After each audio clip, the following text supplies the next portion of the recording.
how are we going to face our children and our grandchildren when they ask us, how did we allow this to happen on our watch? How did we let this happen? Where were you? Where were we? And where did we stand? This is happening not only on our watch, this is happening in broad daylight. This is happening with the full support of our elected officials. Full support of our elected officials. How do we let this happen? When I was listening to Francesca Albanese's remarks, it sounded a lot like a list of the successes of the State of Israel. These are all things, all the things that she mentioned, were things that Israeli public figures claim with pride. The hunger, the disease, the deaths, the destruction, these are all things that they are proud of. They claim them, that not only do they not deny them, they claim them on a regular basis, publicly. And they do this with pride. These are things that are being broadcast openly, and major Israeli figures, policymakers, government ministers are discussing very openly and in great detail the forced transfer of millions of Palestinians. And they discuss this as though, as a matter of fact, openly. I remember hearing as a child growing up about freedom fighters, the resistance, the partisans fighting fascism, fighting Nazis, fighting dictatorships, fighting against apartheid, the Algerian resistance.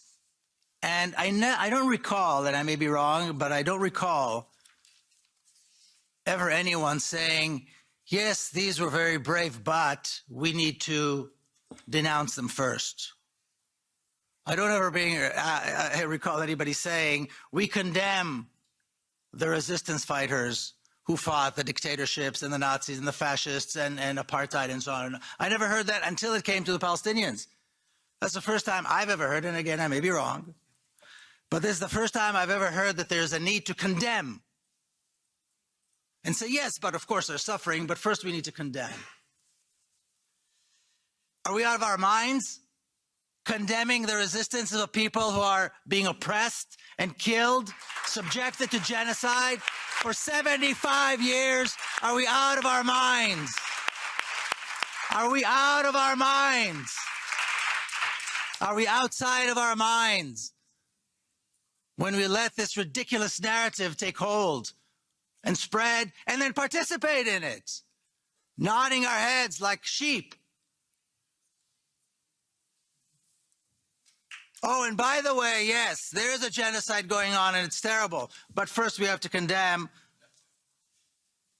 the Palestinians who dare to stand up. Palestinians who have shown an ability to sacrifice and amounts of courage that, as far as I can remember, are unprecedented,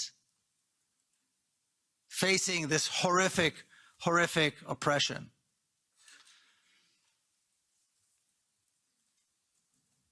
But what are we really talking about? Again, we've heard lists and lists and lists of crimes committed by the State of Israel, lists and lists of crimes against humanity. And there's always seems to me like there's a little bit of a sense of surprise, a little bit of shock, a little bit as though this was somehow not predictable. What we are seeing now in Gaza was not only predictable, it was preventable. And we did not prevent it. The previous massacre in Gaza was predictable too, and that was not prevented. And we can go on and on and on and on back 75 years. Because what could possibly be expected from an apartheid regime established after a massive campaign, open massive campaign of ethnic cleansing, massacres, and the beginning of a genocide that is still going on today. What could possibly be expected? That was the founding moment of the state of Israel. Close to 1 million people forced out of their land. God knows how many were massacred. And that was the beginning. That was 1948. So now we're shocked. All these lists and lists and lists and lists, there's nothing new about them. Except this time the numbers are higher. This time the numbers are, even by Israeli standards, it is shocking. But this was predictable and this was preventable. And every time something happens, we rise, we protest, we demand, and we forget. Instead of standing there and demanding an end, an absolute end to the oppression and the killing of Palestinians, an end to it, not a ceasefire to it, an end to it, a political solution that will guarantee the lives, the security, the safety of Palestinians. That has never been discussed. I don't recall it ever being discussed, that guarantees need to be put in place. Guarantees need to be put in place for the life and security and the safety of Palestinians, because Palestinians have been living in a state of terror for 75 years. Not just now, but for 75 years living in a state of terror, whether they're in the West Bank, whether they're in the Gaza Strip, whether they're citizens of the state of Israel or so-called citizens.